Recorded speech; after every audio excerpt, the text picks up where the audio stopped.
Salut à tous, on se retrouve ce soir pour l'épisode 2607 du Zap Image. On commence tout d'abord avec Lior Assouline, un ancien joueur de l'Hapoel Tel Aviv, fait partie des victimes de l'attaque perpétrée par le Hamas samedi lors d'une rave party près de Gaza. Je ne sais pas si vous avez entendu ce qui se passe actuellement du côté de l'Israël et aussi de la Palestine. On sait que c'est toujours en conflit bien sûr, ces deux pays. Et en gros un ancien joueur de football de l'Hapoel Tel Aviv, les gars, fait partie des victimes de l'attaque de samedi dernier.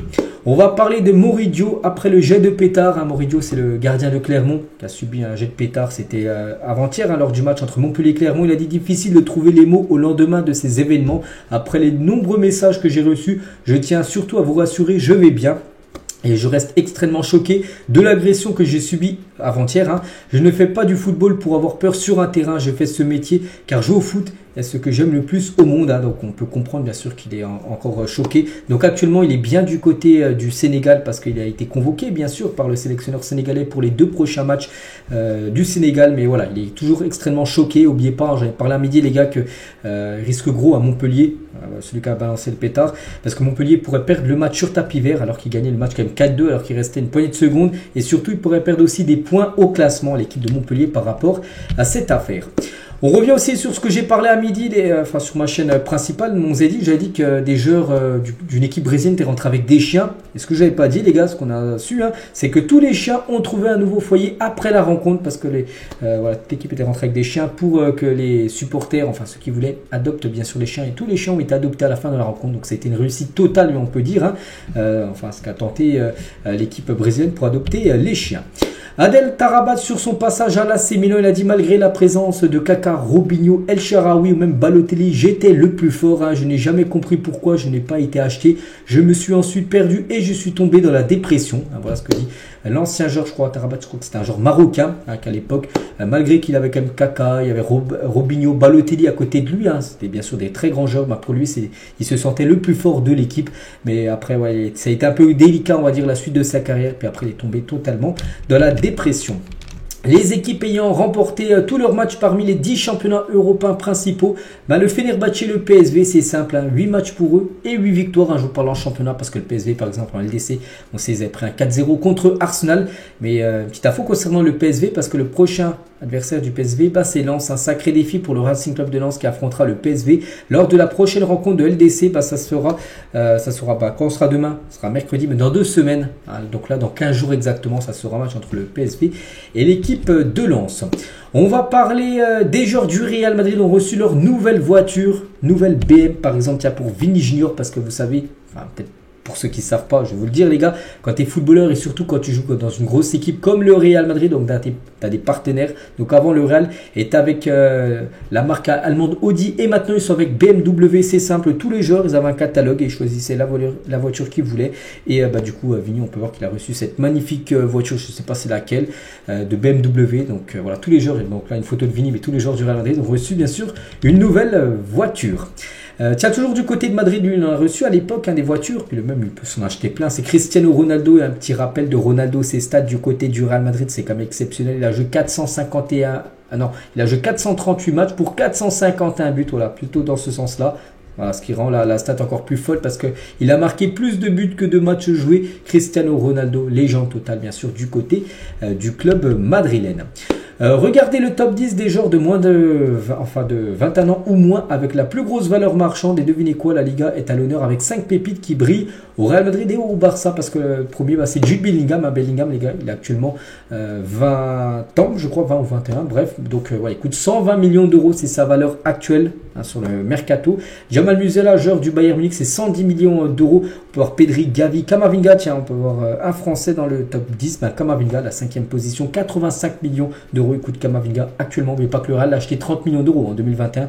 Du côté de Rennes, Caicedo, il coûte 75 millions d'euros actuellement. Chelsea, il a acheté comme 133 millions d'euros.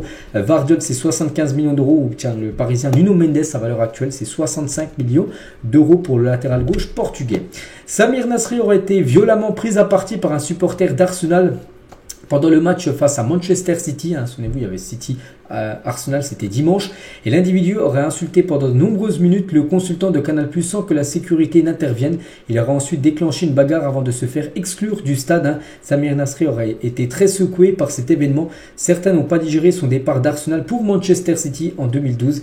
Donc voilà, il a été pris à partie par un supporter d'Arsenal parce qu'à l'époque, il a été footballeur, bien sûr, Nasri, il a joué à l'OM, tout ça, mais il a joué aussi en Angleterre et il avait quitté Arsenal en 2012 pour rejoindre Manchester City, les deux clubs qui s'affrontaient dimanche, et voilà, des supporters, parce que lui il est commentateur sur Canal+, donc c'est pour ça qu'il commentait le match, et il a été pris à partie par un supporter. On peut voir qu'il c'est même fini en bagarre quand même. Voilà cet événement. Après, Kvaratskhelia et Osimhen, Politano s'est lui aussi montré furieux contre Rudi Garcia au moment de laisser sa place. Donc c'était lors du match entre la Fiorentina et Naples. Donc Naples s'est incliné 3-1 contre la Fiorentina. Et on sait que déjà il y a quelques jours, ça a été Osimhen qui avait été très déçu de sortir. La même chose pour Kvaratskhelia. Et cette fois-ci, c'est Politano. Il n'a pas compris pourquoi Rudi Garcia l'a sorti du match. Il a aussi exprimé son mécontentement. Pour ça que Rudi Garcia, les gars, ça sent très mauvais.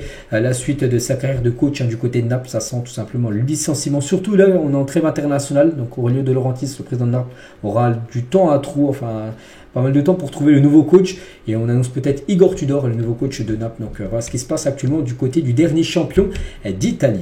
Thomas Tuchel est très élogieux envers son prodige, Mathys Tel. Il mérite d'être titulaire, voilà, par rapport à tous les matchs qui commencent sur le banc, mais il dit qu'il mérite d'être titulaire. C'est vrai qu'il a été titulaire lors d'un match en Coupe d'Allemagne, où il avait en plus été de nouveau buteur, mais en Bundesliga il mérite d'être titulaire. Et peut-être, c'est qu'après quand tu as Harry Kane dans ton équipe, tu peux pas mettre Harry Kane remplaçant et Mathys Tel titulaire. Après, soit il change de schéma de jeu, voilà, il joue avec 2 numéros 9, donc là bien sûr Tel pour être titulaire avec Harry Kane. Après voilà, je pense pas qu'il va changer de schéma parce qu'on sait que le Bayern c'est le 4-2-3-1, ça a toujours fonctionné depuis pas mal d'années. Donc on verra, c'est qu'il mérite, mais aussi Harry Kane mérite également. Donc voilà, après c'est surtout un joueur pour le futur, bien sûr, Mathys Tel du côté du Bayern de Munich. Luis Enrique par rapport aux événements de Newcastle, tiens, demain ça fera une semaine jour pour jour, le fiasco total du PSG en Angleterre, et il reste, il reste sur ce qu'il a pu penser du match. C'est un résultat complètement anormal. J'ai déjà perdu plus lourdement, mais c'était parce que l'adversaire était largement meilleur. Donc c'est un match très bizarre, j'ai aimé l'attitude de mon équipe, donc il reste vraiment sur qu'il a été très satisfait des Parisiens par l'attitude du PSG. Moi je me souviens très bien du match, que le PSG, les gars, a très peu montré de choses contre l'équipe de Newcastle. La preuve, Newcastle avait couru, les joueurs 9 km de plus que les joueurs du PSG, donc ce qui veut dire que les joueurs de Newcastle avaient beaucoup plus envie que les joueurs parisiens. Ce magnifique tifo du côté de Al-Ittihad nous rappelle très fortement celui du Borussia Dortmund. Regardez le tifo du côté de Al-Ittihad où joue par exemple Benzema, Kanté, tout ça. On peut voir ce tifo avec un supporter avec des jumelles. C'est quasiment le même tifo, on a l'impression, que du côté du Borussia Dortmund. Donc après, ce qu'ils sont inspirés, ce qu'ils ont recopié, j'en sais rien. Mais voilà, c'est très similaire, on va dire, ces deux tifos. Et on finit, les gars, aujourd'hui avec une petite déclaration de Gattuso qui fait l'éloge d'Amin Harit. Il a dit au milieu, il vous donne cette qualité, une supériorité numérique quand il a le ballon. En plus d'être quelqu'un d'intelligent, c'est un leader silencieux quand il parle. Ce n'est jamais pour rien dire. C'est vrai qu'Amin Harit, depuis son retour de blessure où il a été blessé, vraiment, n'oubliez pas, il avait loupé la Coupe du Monde avec le Maroc. Donc il est très très bon. Comme regardez, il était en plus exceptionnel lors du dernier match contre l'équipe du Havre. Et Gattuso, vraiment, il est vraiment très content des performances de son joueur. Donc voilà, les gars, ce qu'il y a à dire aujourd'hui. J'espère que ça vous a plu, cet After Zap Image. On se retrouve demain mercredi pour le prochain numéro. Je vous souhaite un bon mardi et à demain.